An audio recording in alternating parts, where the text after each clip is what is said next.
Welcome to New Testament Topics with Brother Elliott Maloney, a Benedictine monk and professor of New Testament studies at St. Vincent's Seminary, Latrobe, Pennsylvania.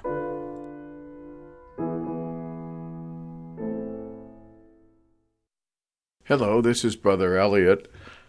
Now, let's follow up on our other little exercise in the introduction to Matthew, now with a look at the theology of the gospel.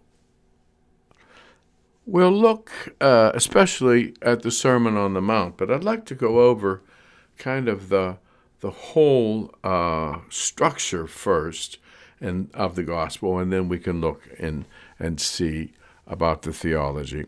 Well, the overall structure is very basic. It follows basically the outline of Mark. It uses actually 80% of the text of Mark. Now, what Matthew has done is he has added an introductory 2 chapters in which he discusses the infancy of Jesus with special stories from his own special source. And then at the end, after the empty tomb, he adds a couple stories about the resurrected Jesus appearing to the disciples. Okay. Now, what he has done in the interior or to the body of his gospel is this. Imagine now that Mark, or at least 80% of Mark, is sitting before Matthew. And what Matthew does is he rearranges very little of it, but he goes along, and all of a sudden, at a certain point, he stops Mark's narrative and inserts a dialogue, not a dialogue, a discourse of Jesus, where Jesus just speaks. He says, for example, in the Sermon on the Mount, he says the Beatitudes, and then he says the antitheses, you have heard it said, but I say to you, and then he says other things, 3 whole chapters worth, okay? So, we could see how Matthew has done this, and I think what I want to do is to go right to the Sermon on the Mount and start looking at it and talking about it, because it then will explain quite a bit of what Mark is doing theologically and why he's doing it. When we look at the Sermon on the Mount, the first thing we see is he goes up to the mountain, he sits down. For a Jew, a teacher sits down to teach, and he's going to be teaching on a mountain. It's very interesting. When Luke has his sermon, Luke doesn't have Jesus go up the mountain, because in Luke, Jesus prays on the mountain. So it's the Sermon on the Plain in Luke. Just a kind of a interesting detail. Okay, basically, we start out in Matthew with 9 Beatitudes. Oh, no, brother, there's eight Beatitudes. Well, actually, if you look at them, there are 8. Blessed are the poor in spirit. Blessed are they who mourn. Okay? Blessed are they who are persecuted. But if you look at verse 11, there's another beatitude that follows. Blessed are you when they insult you and persecute you. Okay? So there are 9 beatitudes in Matthew. In Luke, there are only 4 beatitudes in chapter 6 of Luke. Why is that? Well, probably the Q document, this collection of sayings that both Matthew and Luke used to supplement Mark in their own way, independently. We don't think they knew each other. They did the same thing. They took the Gospel of Mark, and they had all these sayings from what we call the Q document, and they said, well, let's enhance the Gospel of Mark with our own material. Matthew had his own material. Luke had his own material. And this Q document. So, here's what Matthew did. he took the four basic Beatitudes that we see in Luke. Blessed are the poor, blessed are those who mourn, blessed are those who hunger, and blessed are you when you are persecuted. Okay?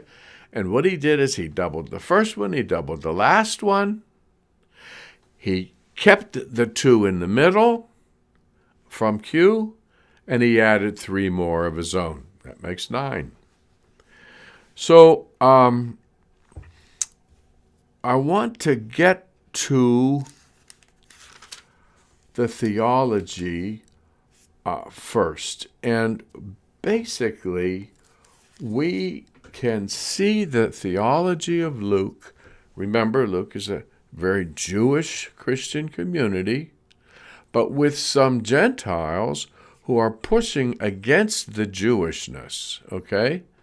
On the other side, he has some kind of reactionary Jewish Christians who want to go after the Pharisees because, they are the ones with the great authority in the ancient stories of the rabbis and so forth. But remember, they did not believe that Jesus was the Messiah. So here's the way Luke brilliantly answers the question of the problem on the right and on the left. He has Jesus say, from the tradition, "Do not think," Jesus says, "that I have come to abolish the law or the prophets." Now you remember that the law, the Torah, and the prophets, in Hebrew, Nevi'im, that's the first 2 parts of the Bible. The Ketuvim, the writings, would be the third part. So the law and the prophets means the Bible. I have not come to abolish the Bible. I have not come to abolish, but to fulfill. Amen. I say to you, until heaven and earth pass away, and heaven and earth can't pass away because that's where God lives, in heaven, and this earth is not going to pass away. It's going to be renewed. So never will my words pass away.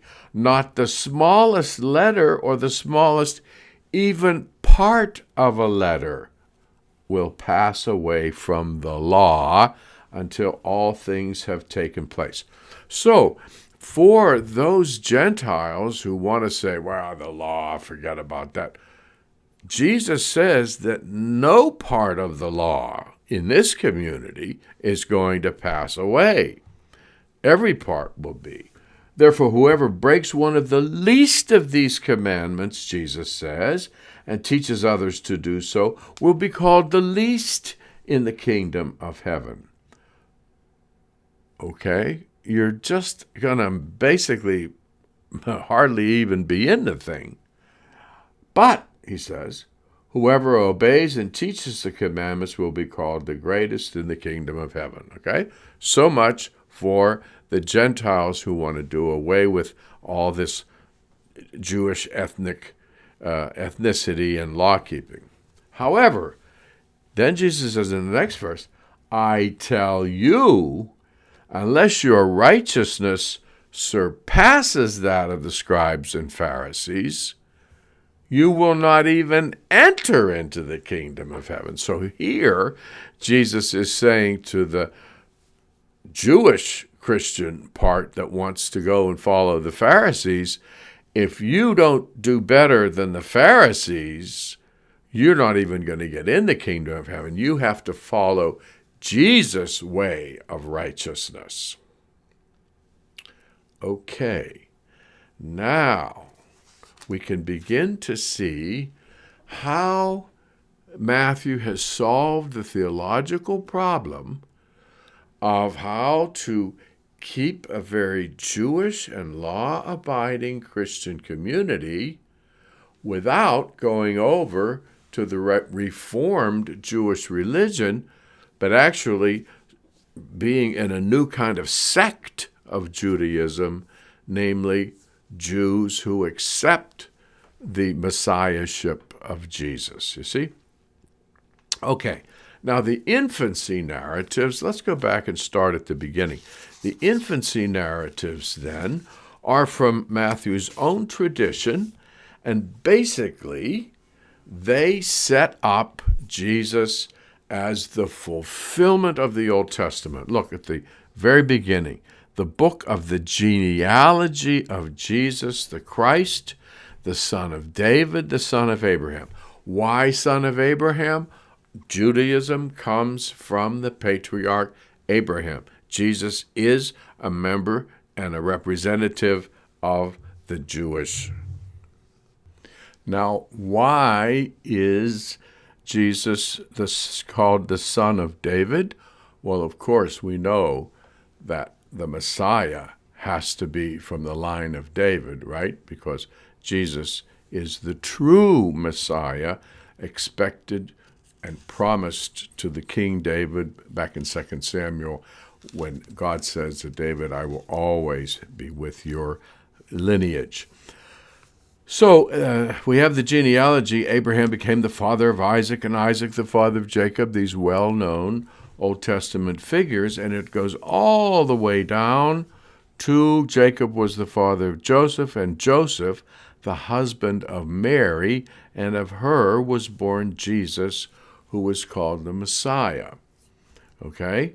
So Jesus is of the house of Joseph, which is from the house of Abraham and David, because that's who Jesus is. He's the real Messiah. The total number of generations, in verse 17, interestingly, the total number of generations from Abraham to David is 14, from David to Babylonian exile is 14, and from the Babylonian exile to the Messiah, 14 generations. The genealogy has 6 times 7. Okay, 3 14s were 6 times 7. And Jesus begins the 7th 7 of generations. Isn't that something? Now, the birth of Jesus takes place in the beautiful story, which is really more about Joseph than anybody else. It's Luke that tells us all the beautiful stories about Mary. Joseph here is the one that receives the messages from the angels. And everything that happens is done to, for example, verse 22, the Spirit will come upon Mary and the child will be conceived. All this took place to fulfill what the Lord had said through the prophet, and he quotes Isaiah 7:14, Behold, the virgin shall be with child and bear a son. See, there you have it right there. Jesus is the one who is fulfilling the Old Testament. And then we have a visit from the Magi, and interestingly, things happen very much to Jesus like things happened to Moses. The holy innocents are slaughtered. Jesus flees to Egypt and comes out of Egypt because so that what had been spoken through the prophets may be fulfilled. This is chapter 2, verse 23. Fulfilled, quote, he shall be a Nazarene. Everything fulfills the Old Testament, even when there isn't any real Old Testament quote. Matthew has kind of made it up. Anyway, we have the introduction of who Jesus is, okay, calling of the disciples and some miracles, and immediately the Sermon on the Mount. And the Sermon on the Mount is rich with the theology of Jesus' righteousness. Now, righteousness is the key concept that Luke has focused on from the teaching of Jesus, and here's why. Righteousness is a very Jewish thing. It has to do with the law. It has to do with the proper way to respond to who God made the Jewish people, namely the light of the nations. We're supposed to look to them to see how things are to happen. Well, it didn't work out that way, and God sends the Messiah, and unfortunately, many of the Jews did not accept Jesus as Messiah. But Matthew's group of Jews did accept Jesus as Messiah, and therefore they are the ones who are righteous. So the Beatitudes then, blessed are the poor in spirit, Matthew changes and spiritualizes. He doesn't want to just talk about the poor being taken care of by God, but he means the poor in spirit. My spirit is not puffed up, see, but I'm a humble person. And then he adds by another beatitude that talks about my attitude toward my fellow human being. Blessed are the meek, for they will inherit the land. The meek are people who are humble toward their fellow creatures. So all of these beatitudes, and then the antitheses, you have heard it said that you shall not commit adultery, but I say to you, everyone who looks at a woman with lust has already committed. Jesus goes to the interior of the law and shows that you are supposed to be at the end of the ministry. The Sermon on the Mount. Jesus says, be perfect as your heavenly Father is perfect. How can you be perfect? This is righteousness. Only if you allow God to work in you will you be righteousness. You will feel the love of God. You will become the love of God, and you will be able to do then everything that the Sermon on the Mount says you're supposed to do in righteousness. If you allow God to work his righteousness in you.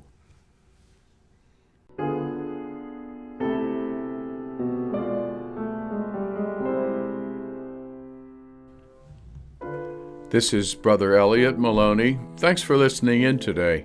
See you again on New Testament Topics with Brother Elliott.